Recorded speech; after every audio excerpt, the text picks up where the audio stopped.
The long break for much of the country this week calls to mind the importance of self-reflection and time away from the hustle and bustle of city life. Now, the visitor management program of a forest reserve in Calabarzon aims to help travelers achieve just that. And here with us today is Lerma Maldia. She's the director of the Makiling Center for Mountain Ecosystems. Director Lerma, thanks for joining us today. Thank you very much. All right. We were talking a while ago about Mount Makiling, Yes. and you describe it as it can be experienced both ways. One, the more introspective experience, it is enchanting, it is relaxing, Yes. as folklore would describe it, or you experience it the science way. Enjoy biodiversity, enjoy nature, enjoy the environment. And for a lot of people who are looking for destinations during the long break, Mount Makiling could be an option. Why? Yeah, it's really timely that we have started the last Sunday. We had the Make It Makiling. Yeah. So this is, as you said, this is an annual visitor management program by the College of Forestry and Natural Resources through the Makiling Center for Mountain Ecosystems. It is actually our way of giving back to the Mount Makiling Forest Reserve.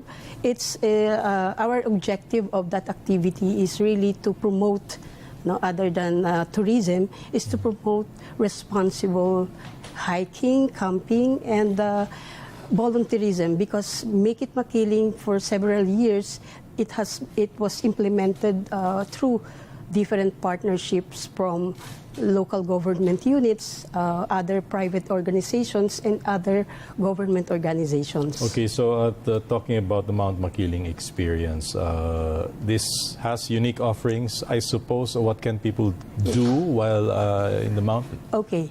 For the MIM, we call it the MIM or the Make It Makiling. What they can do, it's open until from 6 a.m. So they can have hiking from various scenic spots in Mount Makiling.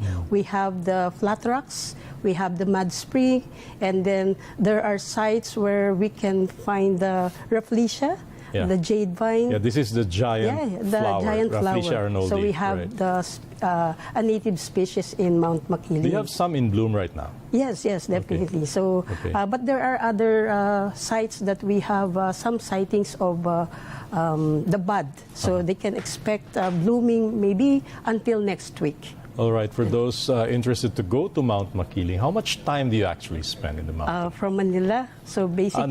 In the mountain. How much do you need to spend, like 2 days, a couple of days? Depending on which kind of activities would you like to join. For example, for hiking, then there are various sites in the MMFR. So if you are just going to Mud Spring, maybe 2 hours. Okay. Just going there to Mud Spring. But if you would like to go to Peak 2, if you're a beginner, definitely it will take you time. But if you're the mountaineers, probably around 5 hours or 6 hours, you can already have it.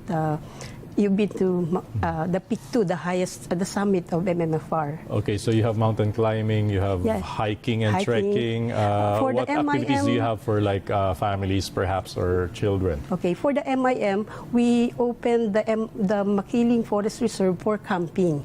We don't usually open it for the regular camping, but during the MIM, they can opt to have camping.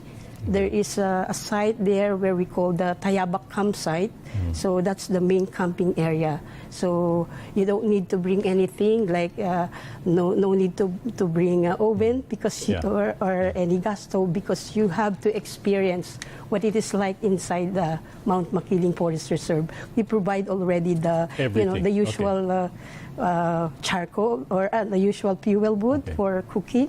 So they should experience that. Okay, Professor Maldia, you've worked with Mount Makiling for about a decade now. Yes. You're involved significantly in the rehabilitation of the area as well as protecting the area, particularly in terms of environmental degradation. It's interesting to note that Mount Makiling is also a teaching mountain. Yes, definitely. People, especially kids, can go there to learn what is in store for those who are going there for educational purposes? Okay. Other than the usual field trips, by different schools like public and private schools, we also host inside the Makiling Botanic Gardens. So we have it a 300 hectare facility. So other than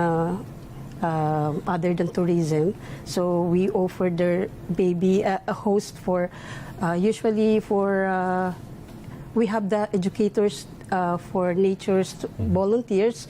Those are our student volunteers that can give you a lot of information about the different plants, especially the rare or threatened plants inside the Makiling Botanic Gardens. So that's one that we can offer.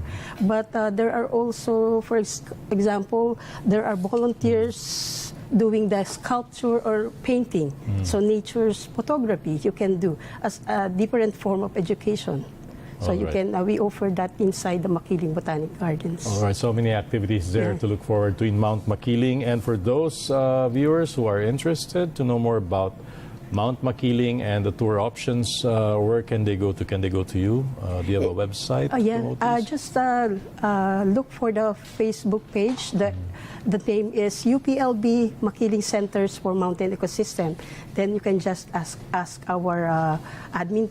Our admin page will give you some information if you are going to register or anything that you would like to ask. Then we are ready to answer your questions. All right, on that note, Lerma Maldia, Director of Makiling Center for Mountain Ecosystems. Again, thank you so much for visiting us on the Business Roadshow and for sharing with us about Mount Makiling and that diversity, the wealth of activities that one can do in the area. Thank you so much. Thank you so much for having us.